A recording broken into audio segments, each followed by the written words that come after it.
मेरे प्रिय विद्यार्थियों, मैं आपकी हिंदी शिक्षिका आज आपको अपने व्याकरण पुस्तिका से पढ़ाने जा रही हूँ उपसर्ग और प्रत्यय।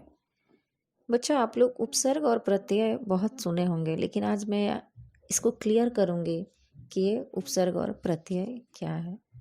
तो चलिए हम सबसे पहले इसकी परिभाषा पर ध्यान देते हैं। हम उपसर्ग किसे कहते हैं?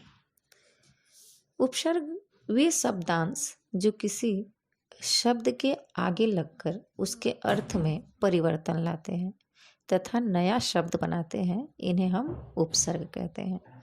आपको समझ में आया होगा कि उपसर्ग जो है वह क्या है कि किसी शब्द के आगे लगकर एक नया शब्द बना देता है। जैसे एग्जाम्पल आप देखिए, सहपाठी एक शब्द दिया गया है, सहपाठी। अब इसको हम दो भाग में जब अलग करेंगे, सह प्लस पाठी, तो पाठी में सह जो शब्द है वह आकर जुड़ गया है, जो कि सहपाठी बन गया है।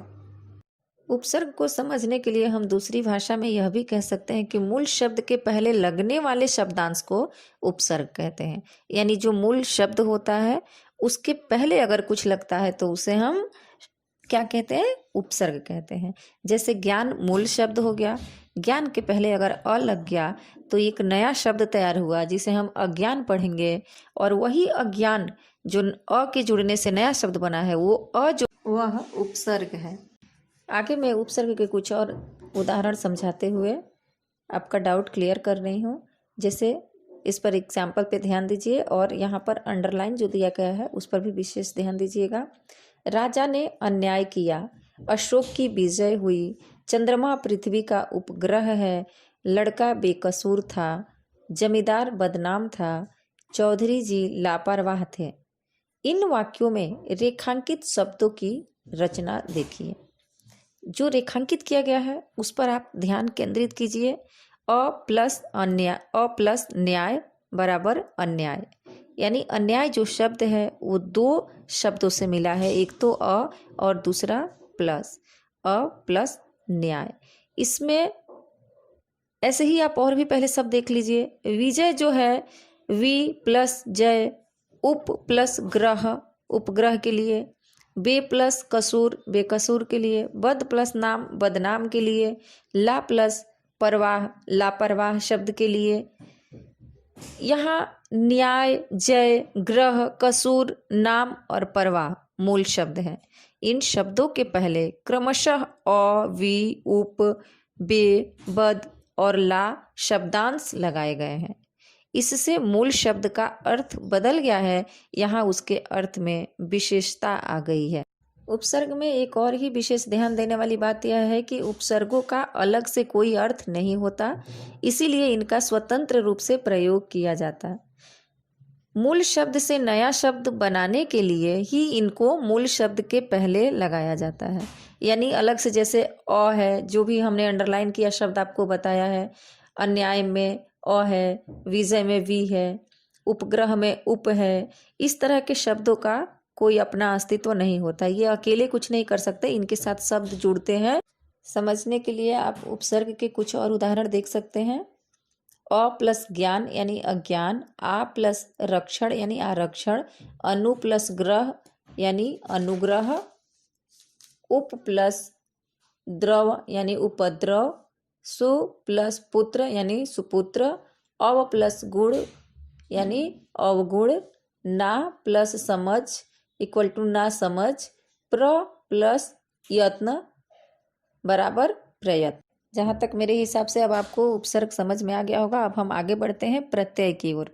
अब तक हमने देखा उपसर्ग क्या है और हम समझ लिए उपसर्ग। अब हम आगे बढ़ते हैं कि ये प्रत्यय क्या है।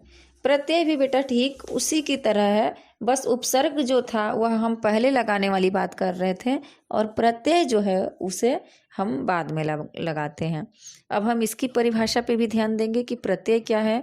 तो प्रत्यय वे शब्दांश जो किसी शब्द के पीछे जुड़कर उसके अर्थ को विशिष्ट बनाते हैं, उसे प्रत्यय कहा जाता है।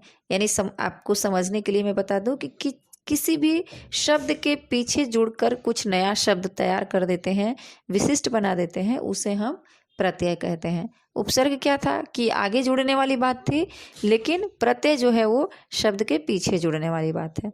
अब इसके भी हम कई उदाहरण देखेंगे और हम सब दूसरे शब्दों में मैं यूँ कहूँ कि शब्द के अंत में लगने वाले इन शब्दांशों को प्रत्यय कहते हैं। प्रत्यय लगने से मूल शब्द का अर्थ और भाव बदल जाता है। जब हम प्रत्यय लगाते हैं तो जो मूल शब्द है उसके भाव और अर्थ भी कई बार बदल जाते हैं।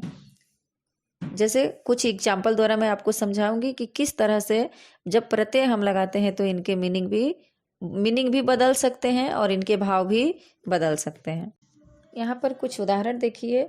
चतुर प्लस आई बराबर चतुराई, बच्चा प्लस पन बराबर बचपन, बूढ़ा प्लस पा बराबर बुढ़ापा, मनुष्य प्लस ता मनुष्यता, कड़वा प्लस आहट बराबर कड़वाहट, अमीर प्लस ई बराबर अमीरी, रेशम प्लस ई रेशमी, भारत प्लस ईय बराबर भारतीय, दया प्लस लू बराबर दयालु, उपज प्लस आओ बराबर उपजाऊं, धर्म प्लस इक बराबर धार्मिक, घर प्लस एलू बराबर घरेलू, चमक प्लस इला बराबर चमकीला।